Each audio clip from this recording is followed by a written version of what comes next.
जय सिया राम। नमस्ते दोस्तों। एक बहुत ही अच्छी खबर आ रही है। इंडिया का most wanted terrorist, the terrorist who is responsible for the death of 166 Indians in 26/11 Mumbai attack, जो 166 लोग मुंबई अटैक में मारे गए थे और जो इस आतंकवादियों को इन आतंकवाद को भेजने वाला जो मास्टरमाइंड है, हाफिज सईद। रिपोर्ट्स आ रही है कि अननोन गनमैन ने उसको पाकिस्तान के झेलम डिस्ट्रिक्ट में उसको मौत के घाट उतार दिया। उसके साथ उसके साथी जो हैं फैजल नदीम और अब्दुल कतील को भी मौत के घाट उतार दिया गया। इससे पहले last month February 17, 2025, one of the founders, जो एक लश्कर ए तैयबा के फाउंडर्स थे, मौलाना कासिफ अली, जो हाफिज सईद के ब्रदर इन लॉ थे, उनको भी अननोन गनमैन ने मौत के घाट उतार दिया था। आपको ये जान के हैरानी होगी कि इस आदमी को 31 ईयर्स तक इसको सजा भी दी थी पाकिस्तान की जुडिशियरी ने। फिर बाद में इसको 2017 में इसको रिलीज कर दिया गया हाउस अरेस्ट से। और पाकिस्तान ने एफएटीएफ सैंक्शन से बचने के लिए इसको एक तरह से नजरबंद कर दिया था, इसके अकाउंट्स फ्रीज कर दिए थे। पर इसके जो फाउंडेशंस है, जिसके नाम से ये मल्टीपल फ्रंट्स चलाता था, वहां पे इसको पैसे आ रहे थे। तो एक तरह से आज जो हमारे सिक्योरिटी फोर्सेस, हमारे जो कमांडोज 26/11 में मारे गए थे, इसकी डेथ से एक तरह से उनको एक श्रद्धांजलि दी जा रही है। और इसके मरने से पाकिस्तान के जो आईएसआई का नेटवर्क है, डीजीआईएसपीआर का नेटवर्क है, जो टेरर मॉड्यूल्स और टेरर इकोसिस्टम जो भारत में इसने खड़ा करके रखा है, उसको एक बहुत बड़ा सेटबैक हुआ है। आपको मालूम होगा कि भारत ने जिस हिसाब से ये काम किया है, लोग ये बता रहे हैं कि ये काम भारत की इंटेलिजेंस एजेंसी रॉ ने किया है, बट मैं कहीं इसको कंफर्म नहीं कर सकता। मेरा तो एक ही चीज मानना है कि ये काम पाकिस्तान के जो सेपरेटिस्ट फोर्सेस है, जो रेवोल्यूशनरी लीडर्स है, फ्रीडम फाइटर्स है, उन लोगों ने किया है। पाकिस्तान के अंदर आपको मालूम है कि कुछ दिन पहले Balochistan liberation army, Balochistan resistance front, Balochistan liberation front, ये और सिंधु देश लिबरेशन आर्मी और तहरीक तालिबान और पाकिस्तान, सब लोग एक ही बैनर में आ चुके हैं और उन्होंने बलूचिस्तान नेशनल आर्मी फॉर्म की है। और उसके अंदर उन्होंने बोला भी था कि अब की बार वो इंटेलिजेंस शेयरिंग करेंगे, आपस में कोऑर्डिनेटेड अटैक्स करेंगे, जिसके कारण पाकिस्तान के जो फोर्सेस हैं, उनको मैक्सिमम डैमेज करना, इन्फ्लिक्ट करने की कोशिश करेंगे। और आपने देखा कि 2 दिन पहले उन्होंने जाफर एक्सप्रेस को उन्होंने हाईजैक कर लिया था। वो एक बहुत ही प्रेसिशन जो अटैक था। इसके अंदर बताया जाता है कि 214 पाकिस्तानी फोर्सेस के जो आर्मी मैन हैं और जो भी पुलिस ऑफिसर्स हैं, कमांडोज हैं, उन लोगों को मार दिया गया। और वहां पे बलूचिस्तान लिबरेशन आर्मी की मजीद ब्रिगेड ने इसकी जिम्मेदारी ली है। आपको ये भी मालूम होगा कि उसके अंदर बताया जाता है कि तहरीक तालिबान ने इनको सपोर्ट किया था।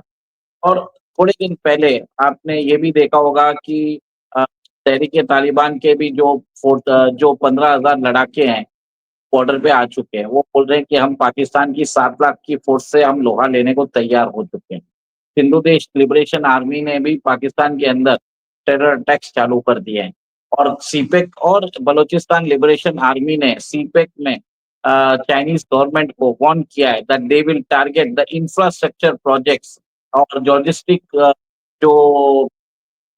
लॉजिस्टिक रूट्स है, उनके ऊपर टारगेट करने वाले हैं। देखिए, ये बहुत ही इम्पोर्टेंट घटना है क्योंकि फरवरी 4 इसी साल 2025 को कश्मीर, पाक ऑक्यूपाइड जम्मू एंड कश्मीर में लश्कर ए तैयबा और जमात ए दौला ने हमास के जो रिप्रेजेंटेटिव है डॉक्टर खालिद को इनवाइट किया था। और वहां पे उन्होंने इसका नाम रखा था अल अक्सा कॉन्फ्रेंस। इसके अंदर उन्होंने कश्मीर का इश्यू रेस किया था और उन्होंने वापस बताया था कि भारत के अंदर कश्मीर का जो इश्यू, कश्मीर में टेररिज्म को रिवाइव किया जाएगा। आपको ये भी मालूम होगा कि ये हमास को हमास ने October 7, 2023 में इसराइल पे अटैक किया था। वहाँ पे जो पैराग्लाइडिंग से उन्होंने अटैक किया था इजरायली डिफेंस सिस्टम्स को, इजरायली डिफेंस सिस्टम से बचने के लिए।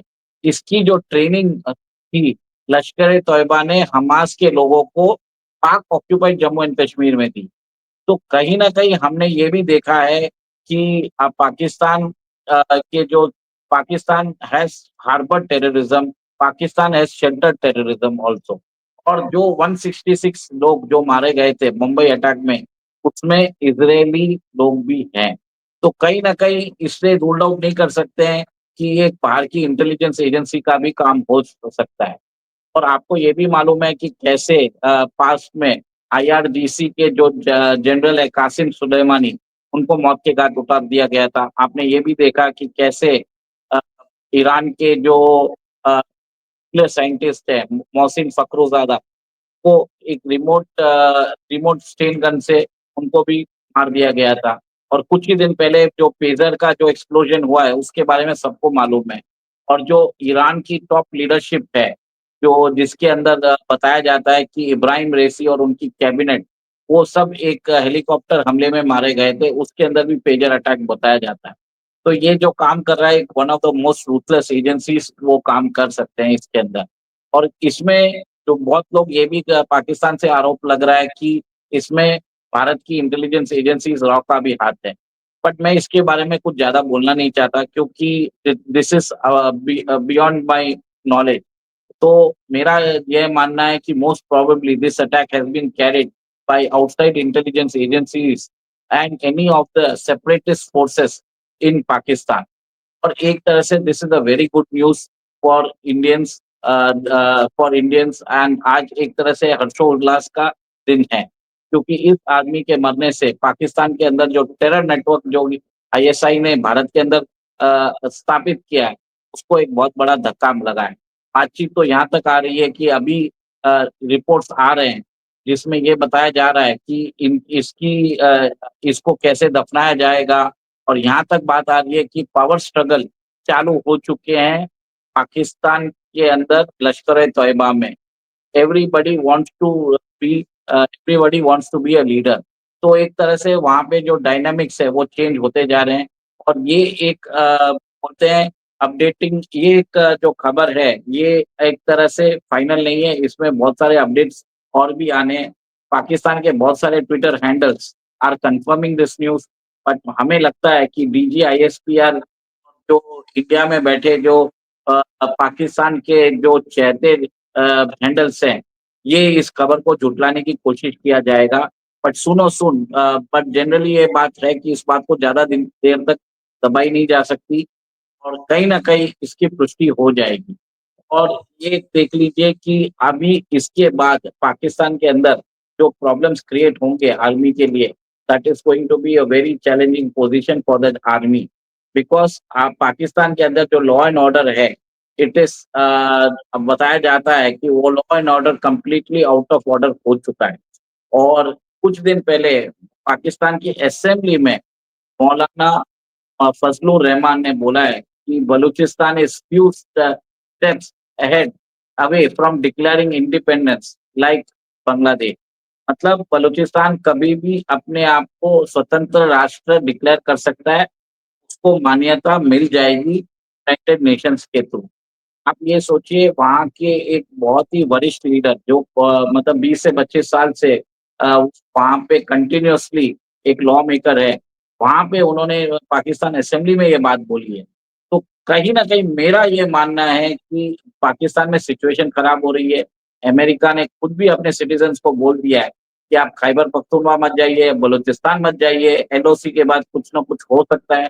तो भारतीय सिक्योरिटी फोर्सेस वो एक एंटीसिपेट कर रहे हैं कि द रिवाइवल ऑफ टेररिज्म वहाँ से दहशतगर्द को भारत के अंदर शायद भेजने का प्लानिंग कर रहे थे।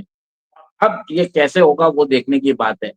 पर ऐसा नहीं है कि वी शुड रिमेन गार्डेड और ये लोग कुछ ना कुछ ट्राई करेंगे कि भारत के अंदर ये एक तरह से यहाँ पे आतंकवाद को फैलाने की कोशिश करेंगे। और रिपीटेडली आपने देखा है कि कैसे महाकुंभ में को भी टारगेट करने की कोशिश की गई थी। भारत के अंदर जो रेलवे ट्रैक्स पे जो हमने देखे सिलेंडर मिलने के और जो ट्रैक्स को नुकसान पहुँचाने की कोशिश की गई थी, ये सब पाकिस्तान ही कर रहा है। तो कहीं न कहीं हमें ये हमें अभी सतर्क रहने की ज़रूरत है क्योंकि आईएसपीआर चुप बैठने वाला नहीं है। और कहीं न कहीं भारत के अंदर जो एक प्रोपेगेंडा चलाया जाएगा कि जो हम न्यूज़ दे रहे हैं, कि this is all this news ये प्रोपेगेंडा है, उसके ऊपर विश्वास मत करिए। हमें एक ही चीज़ है, जो हमारे सोर्सेज़ बता रहे हैं, this is a confirm news और यहाँ तक सोर्सेज़ ने बता दिए हैं कि कि वहाँ पे मातम का माहौल छा चुका है पाकिस्तान के अंदर। रावलपिंडी के हॉस्पिटल में बताया जा रहा है कि उसके शव रावलपिंडी के हॉस्पिटल में हैं। तो देखा जाएगा, this is a developing story और जैसे भी और खबर आती रहेगी, हम आपके साथ इसका अ, आपके साथ और खबर इसके ऊपर देते रहेंगे। और अब ये मैं आपसे अवकाश चाहूँगा। जय सिया राम।